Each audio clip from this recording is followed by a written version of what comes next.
Welcome to Little Kilton, a town that looks peaceful on the outside, but beneath the surface secrets fester.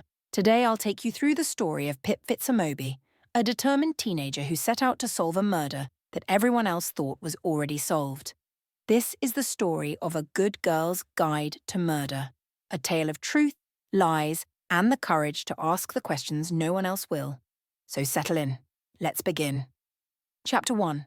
The project begins. It was the last week of August, and the air in Little Kilton was thick with the promise of autumn. The leaves on the trees lining Pip's street were just starting to turn, their edges tinged with gold and red. Pip Fitz-Amobi sat at her desk, her window open to the cool evening breeze, a mug of tea growing cold beside her. Her room was a mess of papers, highlighters, and sticky notes. On the wall above her desk, she'd pinned a large sheet of white paper, a timeline drawn in black marker with names and dates scrawled in Pip's neat handwriting. Pip was not like other girls in her year. While her friends were talking about parties, university applications, and the latest gossip, Pip's mind was elsewhere.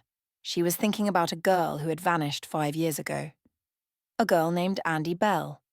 Andy had been the town's golden girl, beautiful, popular, the kind of person everyone wanted to be or be with. But one night she disappeared. Her boyfriend, Sal Singh, was accused of killing her. The police said Sal had confessed in a text message, then taken his own life. The case was closed. But Pip remembered Sal.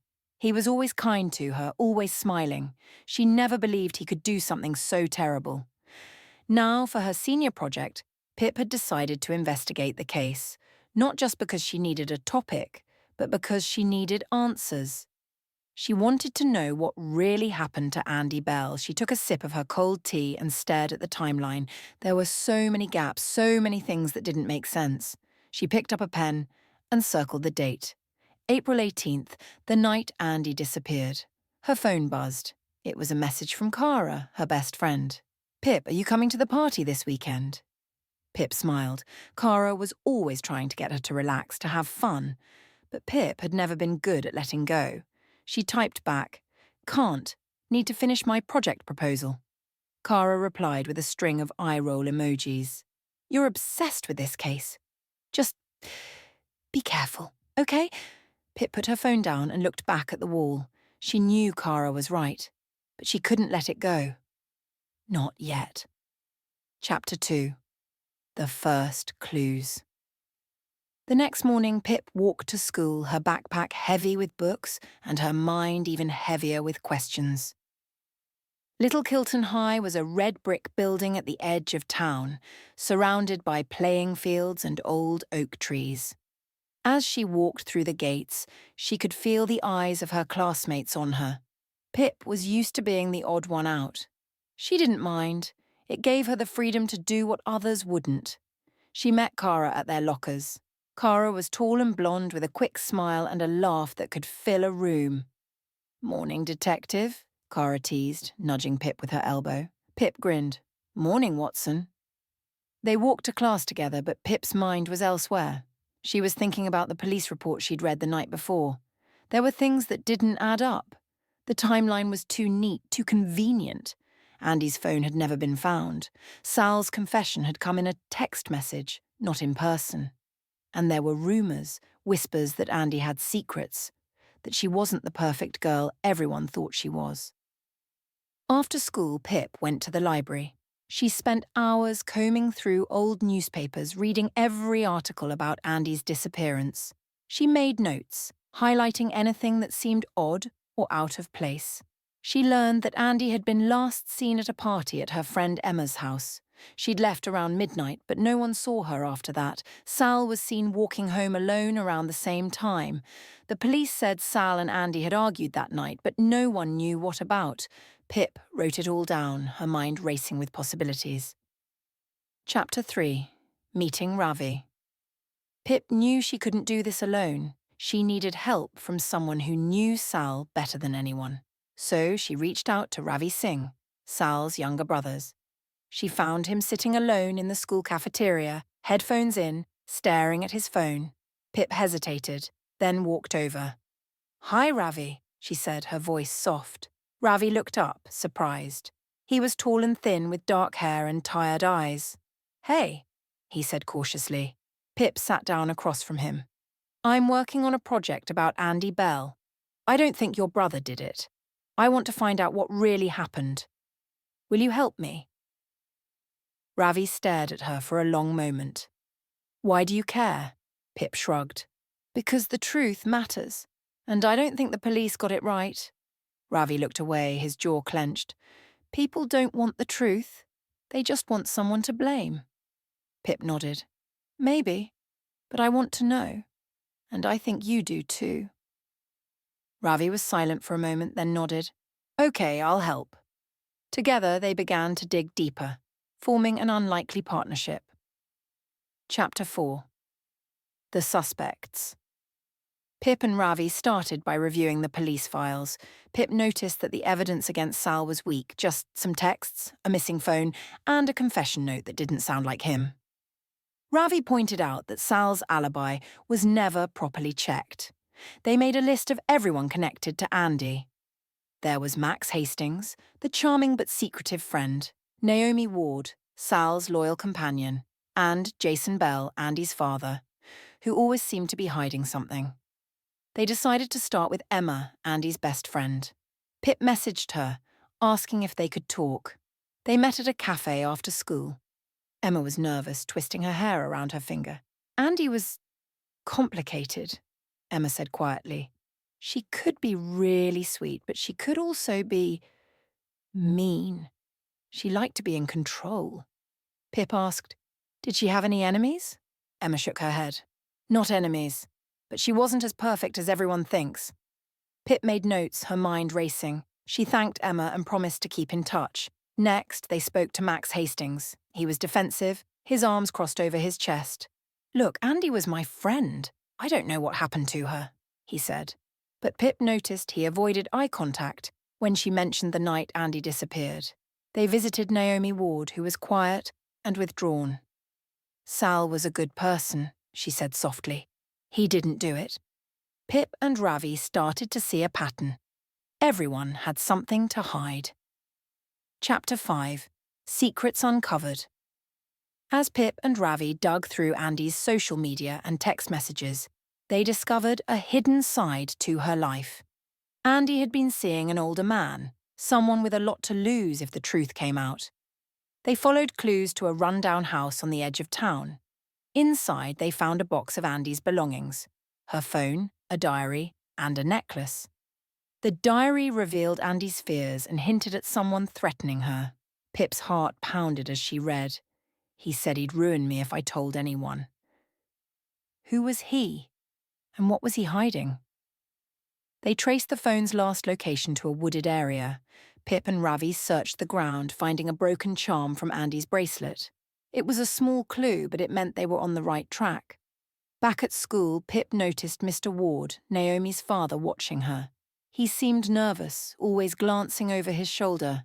That night, Pip received an anonymous text. "Stop digging or else," she showed Ravi. "Someone's trying to scare us off." Ravi clenched his fists. "We're getting close. We can't stop now." Chapter 6. Danger closes in. The closer Pip and Ravi got to the truth, the more dangerous things became. Pip's friends noticed her growing obsession. Kara confronted her after class. "Pip, you're scaring me. What if you get hurt?" Pip tried to reassure her. "I'm being careful, but I can't let this go." One evening, Pip's dog went missing. She found him tied up in the woods, a warning she couldn't ignore, but instead of backing down, Pip became more determined. She started to suspect Mr. Ward. She remembered the way he looked at her, the way he avoided questions about Andy. Pip and Ravi decided to confront Naomi. They met her at the park, away from her house. Pip asked gently, "Naomi, is there something you're not telling us?" Naomi's eyes filled with tears. "I didn't know, I swear. My dad." "He's not who you think he is," Ravi pressed. "Did he hurt Andy?" Naomi shook her head. "I don't know, but he was angry with her. She threatened to tell someone about them." Pip's mind raced. The pieces were starting to fit together. Chapter 7. The investigation deepens. The days in Little Kilton grew shorter. the air crisp with the first hints of autumn. Pip's world narrowed to the case. Her schoolwork, her friends, even her family faded into the background.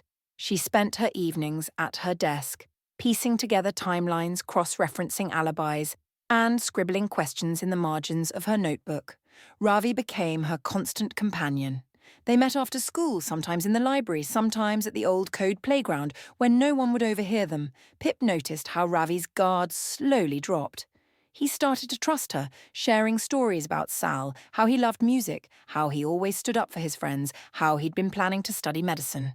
One afternoon, as golden light filtered through the trees, Ravi told Pip, "Sal was the best brother. He always looked out for me. After he died, it was like the whole town turned against us. My parents, they barely talk anymore. I just want to clear his name." Pip nodded, her voice gentle. "We will, Ravi, I promise." They decided to revisit the night of Andy's disappearance, step by step. Pip mapped out the party at Emma's house. She listed everyone who was there, what time they arrived, when they left. She noticed a gap. Max Hastings had left the party for nearly an hour, but no one seemed to know where he went. Pip and Ravi arranged to meet Max at the local coffee shop. Max arrived late, sunglasses perched on his head despite the cloudy day. "So you want to talk about Andy?" Max said, his tone casual but his eyes wary. Pip nodded. "We're just trying to understand what happened that night. You left the party for a while. Where did you go?" Max shrugged. "I went for a walk. Needed some air." Ravi pressed. "Did you see Andy?" Max shook his head. "No, I didn't see her after she left." Pip watched him carefully. There was something off about his answers, but she couldn't quite put her finger on it. After Max left, Ravi whispered, "He's hiding something." Pip agreed. "We'll keep digging." Chapter 8. The Case Notes. Pip started keeping a detailed case log, recording every interview, every clue, every theory. She wrote late into the night, her handwriting growing messier as her thoughts raced. Case note, September 14th. Max's alibi is weak. No one can confirm where he was for nearly an hour. Why lie? What is he afraid of? Case note, September 16th. Andy's diary mentions someone threatening her. She was scared. Who was she afraid of? Is it the same person who sent me that text? Case note, September 18th. Naomi is acting strange. She avoids eye contact, changes the subject when I mention her father. Is she protecting him? Or is she scared too? Pip's wall was now covered in photos, maps, and strings connecting people and places. Her mother peeked in one evening, concern etched on her face. "Pip, you need to rest. This case, it's taking over your life." Pip forced a smile. "I'm close, Mum. I can feel it." Her mother sighed, closing the door softly behind her. Chapter 9. The Hidden Phone. One rainy afternoon, Pip and Ravi decided to search the woods where Andy's phone had last pinged. The ground was muddy, leaves sticking to their shoes. They combed the area, searching for anything out of place. After nearly an hour, Pip spotted something glinting beneath a pile of wet leaves. She knelt down, brushing the debris aside. It was a phone, cracked, dirty, but still intact. Ravi's eyes widened. "Is that?" Pip nodded, her hands shaking. "It's Andy's." They hurried home, cleaning the phone as best they could. Pip plugged it into her laptop, hoping it would turn on. After a tense few minutes, the screen flickered to life. They scrolled through Andy's messages. Most were normal, chats with friends, plans for the weekend. But then they found a string of messages from an unknown number. Unknown. "You know what will happen if you talk." Andy, "Leave me alone." Unknown. "You're making a mistake." Pip's heart pounded. "She was being threatened. This is proof." Ravi nodded, his jaw set. "We need to find out who sent those messages." Chapter 10. The Secret Relationship. Pip and Ravi dug deeper into Andy's life. They discovered she'd been seeing someone in secret, someone older, someone with power. Pip remembered the way Mr. Ward, Naomi's father, always seemed nervous around her. They decided to talk to Naomi again. This time they met at the park, away from prying eyes. Pip spoke gently. "Naomi, we know Andy was seeing someone. Was it your dad?" Naomi's face went pale. She looked down, twisting her hands together. I don't know for sure, she whispered, but I saw them together once. They were arguing. My dad told me never to mention it. Ravi's voice was soft. Did he ever hurt her? Naomi shook her head, tears in her eyes. I don't know, but after Andy disappeared, my dad changed. He's been so angry, so distant. Pip put a comforting hand on Naomi's shoulder. Thank you for telling us. As they walked away, Ravi said quietly, if Mr. Ward was involved, we need proof. Pip nodded. We'll find it. Chapter 11. The Warning. That night, Pip received another anonymous text. Unknown. You're getting too close. Stop now, or you'll regret it. Pip stared at the screen, fear prickling at the back of her neck. She showed Ravi the message the next day. They're watching us, she whispered. Ravi's expression hardened. We can't stop now. Not when we're this close. Pip agreed, but she couldn't shake the feeling that someone was always watching. Always waiting. Chapter 12. The Red Herrings. Pip and Ravi followed every lead, no matter how small. They interviewed more of Andy's friends, teachers, even her neighbours. Some leads went nowhere. A jealous ex-boyfriend, a teacher with a grudge, a neighbour who saw nothing. But each dead end only made Pip more determined. She started to see how the town's secrets were all tangled together, how everyone had something to hide. One evening, as Pip walked home, she noticed a car following her. She quickened her pace, heart pounding. The car sped up, headlights glaring. Pip ducked into an alley, pressing herself against the wall. The car slowed, then drove away. She waited until her breathing slowed, then hurried home, locking the door behind her. She called Ravi. Someone followed me tonight. Ravi's voice was tight with worry. You need to be careful, Pip. Promise me. Pip nodded, even though he couldn't see her. I promise. But she knew she couldn't stop. Not now. Chapter 13. The Breakthrough. Pip spent the next few days poring over Andy's phone records. She noticed a pattern, calls to the same number late at night, always short. She traced the number to a burner phone, but with some help from a tech-savvy friend, she managed to link it to Mr. Ward. She confronted Naomi one last time. Naomi, I know this is hard, but your dad was in contact with Andy. We have proof. Naomi broke down, sobbing.